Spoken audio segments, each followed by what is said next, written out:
नमस्कार, voice for justice में आपका हार्दिक स्वागत है।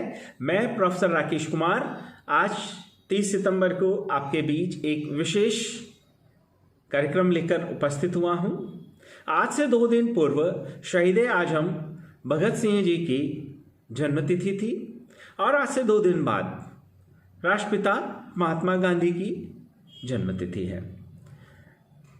जब हम इन 2 महापुरुषों की बात करते हैं तो हमें एक ऐसी परिस्थितियों से गुजरना पड़ता है या कहें कि एक ऐसे वातावरण से या ऐसे तथ्यों से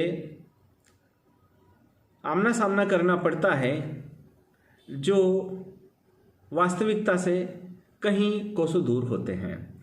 साथियों, यदि हम बात करें शहीद आजम भगत सिंह की तो शहीद आजम भगत सिंह कोई छोटी मोटी शख्सियत नहीं थे, कोई साधारण क्रांतिकारी नहीं थे।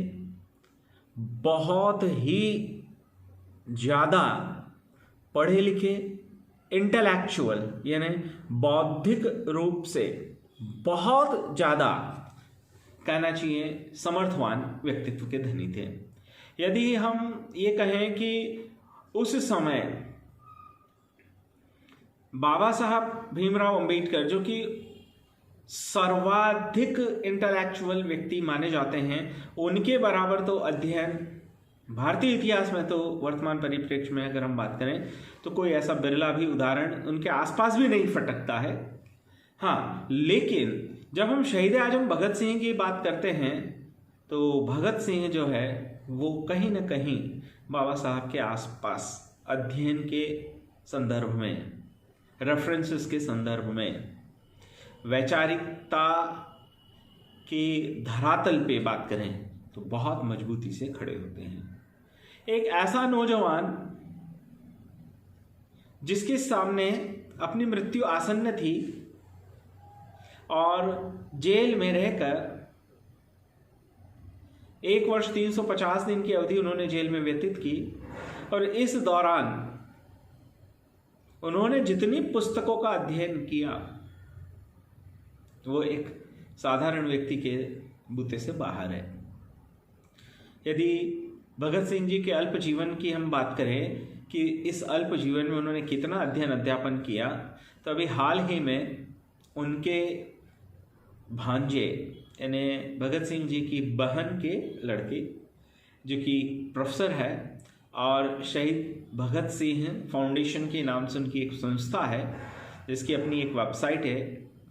उस वेबसाइट्स पर भगत सिंह जी के जीवन से जुड़े हुए बहुत सारे तथ्य हमें प्राप्त होते हैं। तो वहाँ पर जो जानकारी अनुसंधान के पश्चात साझा की गई उसके अनुसार भगत सिंह ने विभिन्न भाषाओं में लगभग 143 पुस्तकों का अध्ययन किया था और ये पुस्तकें कोई छोटी मोटी पुस्तकें नहीं थी।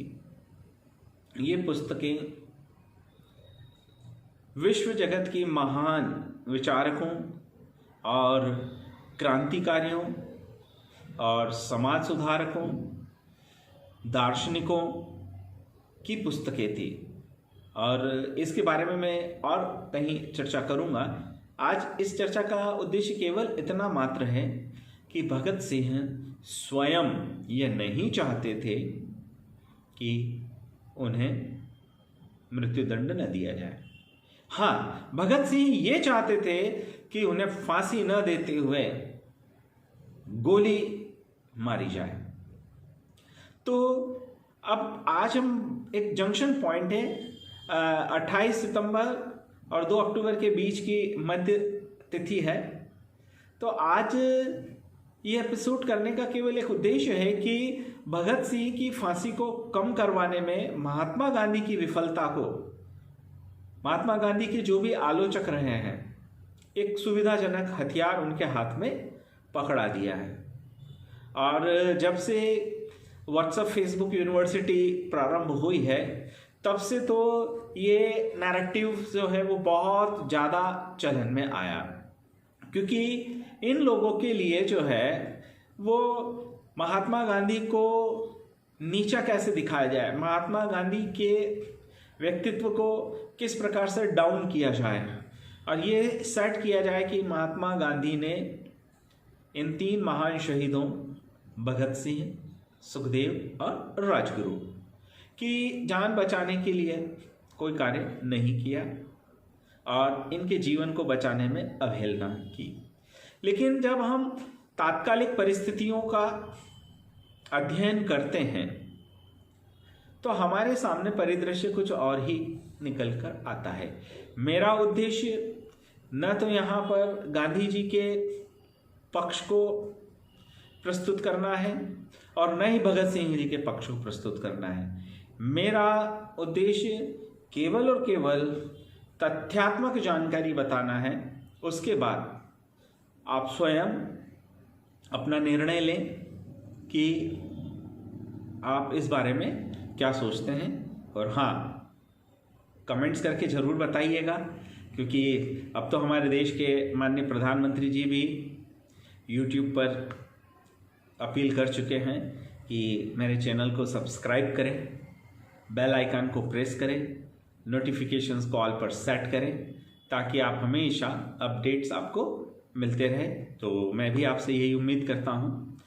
तो अगर हम बात करें कि गांधी जी ने क्या किया था, तो गांधी जी ने भगत सिंह और राजगुरु और इनकी फांसी के बारे में या इनकी जान बचाने के बारे में, क्योंकि भगत सिंह अगर माफ़ी मांग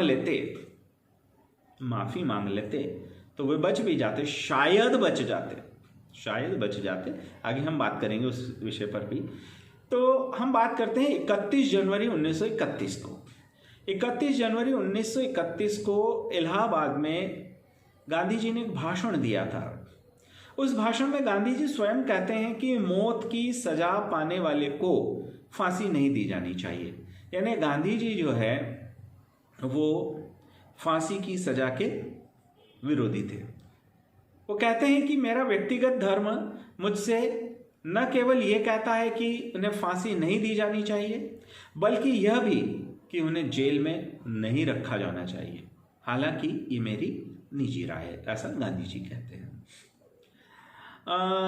दोस्तों, 1931 का यह जो समय था, यह गोलमेज सम्मेलन, जो प्रथम गोलमेज सम्मेलन हुआ था, उसकी विफलता के बाद का दौर था। प्रथम गोलमेज सम्मेलन में कांग्रेस ने भाग नहीं लिया था, लेकिन मुस्लिम लीग और हिंदू महासभा और अछूतों के प्रतिनिधि के रूप में डॉक्टर अंबेडकर आदि ने भाग लिया था। लेकिन ब्रिटिश सरकार चाहती थी कि भारत के संवैधानिक सुधारों के लिए कांग्रेस महत्वपूर्ण दल है और उसकी उपस्थिति सुनिश्चित होना चाहिए। इसीलिए तत्कालीन गवर्नर लॉर्ड इरविन को अधिकृत किया कि वे गांधी जी के साथ बातचीत करें। ऐसी स्थिति में गांधी जी ने एक परिपक्वता का, कहना चाहिए, परिचय दिया, क्योंकि वो ये नहीं चाहते थे कि किसी भी प्रकार से बातचीत रुके। उसके बीच में जो ब्रेक्स आए थे वो ब्रेक्स नहीं होने चाहिए। तो 11 फरवरी 1931 को प्रिवी काउंसिल में भगत सिंह, राजगुरु और सुखदेव की सजा को कम करने, यानी मौत की सजा को कम करने के लिए एक विशेष अपील दायर की गई थी। जैसे आजकल दया याचिकाएं दायर की जाती वैसे, तो वो खारिज हो गई थी। तो ये तय हो गया था कि अब जो कहना चाहिए केवल एक ही चीज़ उन्हें बचा सकती है, और वो है वायसराय, जो गवर्नर जनरल थे उनका, लॉर्ड इरविन जो थे, उनका विशेषाधिकार, जिसे कम्प्यूटेशंस कहते हैं। इसी बीच 17 फरवरी 1931 को लॉर्ड इरविन और गांधी जी के बीच में चर्चाओं का दौर प्रारंभ हुआ, जो 5 मार्च तक चलता रहा। ये चर्चाएं दिल्ली में हुई और बाद में इसे गांधी इरविन समझौता या दिल्ली समझौता भी कहते हैं। इसमें गांधी जी अपने पेपर यंग इंडिया में लिखते हैं कि कार्य समिति ने मेरे साथ इस बात पर सहमति व्यक्त की थी कि कम्यूटेशन को युद्ध विराम से पहले की शर्त न बनाया जाए। मतलब जो समझौता होना था, उस समझौते के लिए ये क्लॉज न डाला जाए कि आप जो है सजा को समाप्त कर दें या उसको कम कर दें। ये इसके लिए चर्चा की जा सकती है, लेकिन इसके आधार पर आप जो है एक शर्त नहीं ले सकते हैं। गांधी और इरविन इसके बारे में 18 फरवरी, देखिए 17 फरवरी को बातचीत चालू हुई थी और 18 फरवरी को ही गांधी जी ने इरविन के सामने भगत सिंह का मुद्दा उठाया है ना। इस बारे में खुद इरविन कहते हैं, है ना, अपने लेखों में इसकी पुष्टि भी करते हैं। तो महात्मा गांधी भी इस बारे में कहते हैं कि भगत सिंह के बारे में मैंने उनसे बात की, मैंने उनसे कहा कि हमारी चर्चा से इसका सीधा सीधा कोई संबंध नहीं है, लेकिन इसका उल्लेख करना मेरे लिए अनुचित भी हो सकता है। लेकिन यदि आप वर्तमान माहौल को अधिक अनुकूल बनाना चाहते हैं, कौन कह रहा है? गांधी जी कह रहे हैं। किसके लिए कह रहे हैं? लॉर्ड इरविन के सामने भगत सिंह की फांसी को कम करने के लिए, कि यदि आप माहौल को अनुकूल बनाना चाहते हैं तो आपको भगत सिंह की फांसी को निलंबित कर देना चाहिए। अब आप देखिए, यहाँ पर गांधी जी सजा कम करने की बात नहीं कर रहे हैं। गांधी जी किस बात में बारे में बात कर रहे हैं? सजा को स्थगित करने में, निलंबित करने में, कि सजा को कुछ समय के लिए रोक दिया जाए। ऐसा क्यों कह रहे हैं, आगे हम समझ पाएंगे इस चीज को भी। उसके बाद 18 मार्च गांधी जी की मतलब ये निलंबन करने का क्या उद्देश्य था? तो गांधी जी तत्कालीन परिस्थितियों को और लॉर्ड इरविन की जो उस समय की परिस्थिति थी, उनकी जो स्थिति थी, उसको समझते थे। और लॉर्ड इरविन और उनकी आपसी बातचीत में भी ये सब चीज़ें उस समय के तत्कालीन जो भी कहना चाहिए अभिलेखागार है, वहाँ पर बहुत सारी जानकारी मिलती भी है। इस बारे में बहुत सारे शोधार्थियों ने काम भी किया है। और ऐसे ही एक शोधार्थी हैं चंद्रकांत सिंह, जो चौधरी चरण सिंह विश्वविद्यालय मेरठ में हैं, जिन्होंने भगत सिंह के जीवन पे काफ़ी गहन रिसर्च किया है। वो भी अपने लेखों में इस बात का उल्लेख करते हैं कि गांधी जी की रणनीति का ये गुप्त हिस्सा था। उनको उम्मीद थी कि अगर अभी भगत सिंह की जान बच जाती है तो भविष्य में वे क्रांतिकारियों से ये आश्वासन ले लेंगे कि वे हिंसा का मार्ग त्याग देंगे और भारत की आज़ादी के आंदोलन में जो है वो अपनी रचनात्मक भूमिका दूसरे तरीके से निभाएंगे। और साथ ही साथ इस चीज़ को लेकर वे बाद में, क्योंकि उस समय तो ये था कि भाई कैसे भी तरीके से कांग्रेस को गोलमेज सम्मेलन के लिए राजी किया जाए। तो भाई आज एक बात पर हो जाए कि आज हम जो है सजा को स्थगित करा लें और बाद में और अनुकूल परिस्थिति कुछ बने तो इसको हम कम ही करा लें। फिर गांधी जी ने दूसरी बार, ध्यान रखें 18 फरवरी को इरविन के सामने ये मुद्दा उठाया। उसके बाद दूसरी बार भगत सिंह का मुद्दा 19 मार्च को फिर वे उठाते हैं, जब कराची में जो कांग्रेस का अधिवेशन होने वाला था। तो कराची अधिवेशन में जाने के पहले 19 मार्च को गांधी जी जो है वो इरविन से भगत सिंह के बारे में बात करते हैं। और इस बात की पुष्टि इरविन स्वयं, गांधी जी के साथ जो बातचीत हुई थी उसके जो मिनट्स लिखे जाते हैं, जो अभिलेखागार में सुरक्षित है, उसमें वो पुष्टि करते हैं। उसमें इरविन लिखते हैं कि जब वह जा रहे थे तो उन्होंने पूछा कि क्या वो भगत सिंह के मामले का जिक्र कर सकते हैं। उन्होंने कहा, गांधी जी कहते हैं कि हाँ, उन्होंने प्रेस में 24 मार्च को फांसी की सूचना देखी है। फिर इरविन उनसे कहते हैं, यानी इरविन के शब्दों में, मैंने उनसे कहा कि मैंने इस मामले पर बेहद सावधानी से विचार किया है, लेकिन मुझे ऐसा कोई आधार नहीं मिला जिसके आधार पर मैं अपनी अंतरात्मा से सजा को कम करने का औचित्य या स्थगित करने का औचित्य साबित कर सकूं। कौन कह रही है? इरविन। तारीख के संबंध में मैंने कांग्रेस के बाद तक के स्थगन के लिए संभावना पर विचार किया, लेकिन विभिन्न आधारों पर इसे अस्वीकार कर दिया। ये 19 मार्च की बात है। उसके बाद 20 मार्च को गांधी जी, अभी तीसरी बार हो गया, 17 फरवरी, 19 मार्च, 20 मार्च।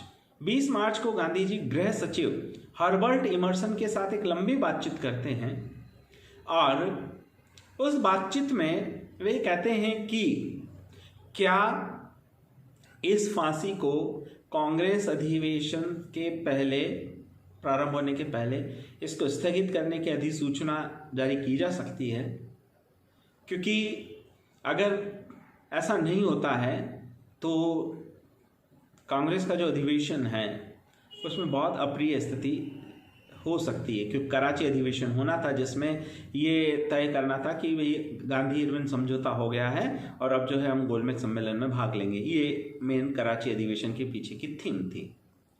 तो उसमें भी जो गृह सचिव हरबर्ट इमर्सन थे, वहाँ भी कोई निष्कर्ष नहीं निकला।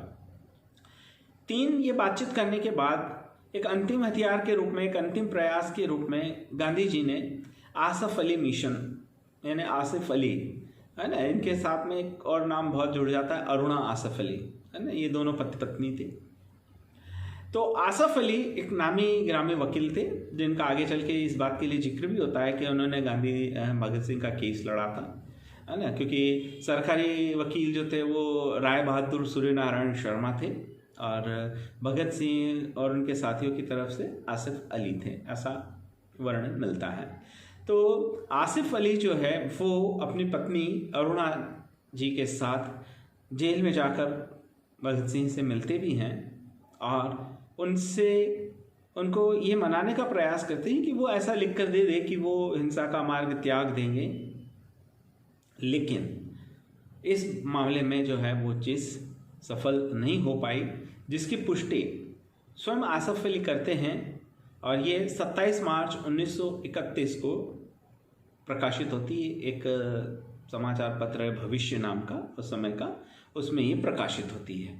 आगे चल के इस बारे में वे अपनी आत्मकथा में भी इस बात का उल्लेख करते हैं आसिफ अली। अब बात करते हैं कि ऐसी क्या परिस्थितियां थी जो लॉर्ड इरविन सजा को स्थगित नहीं कर पा रहे थे। तो इस बारे में लंदन से प्रकाशित होने वाले पेपर न्यूज क्रॉनिकल के भारत के संवाददाता कह लो या जो भारत की रिपोर्टिंग आदि देखते थे, रॉबर्ट बर्नेज, वे 21 मार्च 1931 को अपनी डायरी में लिखते हैं कि गांधी भगत सिंह की फांसी के मुद्दे पर वायसराय के साथ आगे की बातचीत के लिए अपने प्रस्थान को एक दिन और टालना चाह रहे हैं, है ना। आप देखिए कि गांधी जी जो है वो 19 मार्च फिर 20 मार्च को मिल लिए, सफलता हाथ नहीं मिली। पहले लॉर्ड इरविन से मिले, फिर गृह सचिव से मिले। उसके बावजूद गांधी जी ने मैसेज पहुंचाया कि यदि आप कुछ इसमें दम दिखता है बातचीत में तो मैं एक दिन और कराची जाना स्थगित कर सकता हूँ। इवन हम अधिवेशन को भी थोड़ा आगे बढ़ा सकते हैं यदि आपकी तरफ से कुछ ऐसा ग्रीन सिग्नल मिले। मतलब गांधी जी अब चाहते थे कि किसी भी तरह से फांसी स्थगित हो जाए। ध्यान रखें, कहीं भी ये उल्लेख नहीं है कि गांधी जी सजा को कम कराना है, क्योंकि वो जानते थे कि अंग्रेज वो उन तत्कालीन परिस्थितियों से आगे वो चीज अगले उसमें आ रही है। तो तात्कालीन परिस्थितियां ये थी कि पंजाब प्रांत, क्योंकि उस समय सारा जो था ये पंजाब प्रांत के अधीन आता था, तो पंजाब प्रांत के जो भी सैन्य अधिकारी थे, पुलिस अधिकारी थे, उस समय की जो ICS इंडियन सिविल सर्विसेज है ना, जिसमें ज़्यादातर यूरोपियंस, खैर उसमें भारतीय लोग भी आ चुके थे, तो एक तरह से उन्होंने अपने वीटो पावर का इस्तेमाल ही कर दिया था। गवर्नर के सामने स्पष्ट कर दिया था कि किसी भी स्थिति में सजा स्थगित नहीं होनी चाहिए। माफ करना तो बहुत दूर की बात है, यदि ऐसा कोई भी निर्णय लिया जाता है तो हम अपने इस्तीफे दे देंगे। सामूहिक इस्तीफों की धमकियां तत्कालीन उस समय दी गई थी। ये सब जो है राष्ट्रीय अभिलेखागार और प्रपत्रों में ये सब चीज़ें मिलती है। इनके सारे रेफरेंसेस भी यदि आप चाहेंगे तो आपको मिल जाएंगे। तो अब एक ही विकल्प बचता है कि जो है किसी भी तरीके से इसको कैसे टाला जाए। लेकिन बात यहां आती है कि आखिर भगत सिंह माफी क्यों नहीं मांगना चाहते थे। तो थोड़ा सा हम भगत सिंह जी के परिवार के बारे में बात करते हैं कि भगत सिंह के परिवार में क्या था, भगत सिंह जी क्या थे। तो मैं आपकी जानकारी में बताना चाहूँगा कि भगत सिंह की रगों में जो खून था, उनकी परवरिश जिस माहौल में हुई थी, वो माफी वीरों का परिवार नहीं था। बात यह आती है कि आखिर वो क्या कारण थे जो भगत सिंह ने माफी नहीं मांगी। तो भगत सिंह ने माफी इसलिए नहीं मांगी क्योंकि भगत सिंह जी के रगों में जिस परिवार का खून दौड़ रहा था, वो कोई साधारण परिवार नहीं था और न ही उनकी परवरिश किसी साधारण परिवार में हुई थी। उनके जो दादा अर्जुन सिंह गदर पार्टी से जुड़े हुए थे, उनके पिता किशन सिंह और उनके चाचा अजित सिंह लाला लाजपत राय के साथ स्वतंत्रता आंदोलन में कंधे से कंधा मिलाकर हिस्सा ले रहे थे। तो ऐसे में ये उम्मीद करना कि भगत सिंह माफी मांग लेंगे, कहीं गले नहीं उतरती। यही है कारण कि आज भी भगत सिंह जी का नाम पूरे आदर और सम्मान के साथ लिया जाता है। तो ये था गांधी जी और भगत सिंह का आपसी कनेक्शन। उम्मीद करता हूँ कि आपको ये वीडियो पसंद आया होगा। यदि पसंद आया है तो कमेंट्स करके बताएं। धन्यवाद।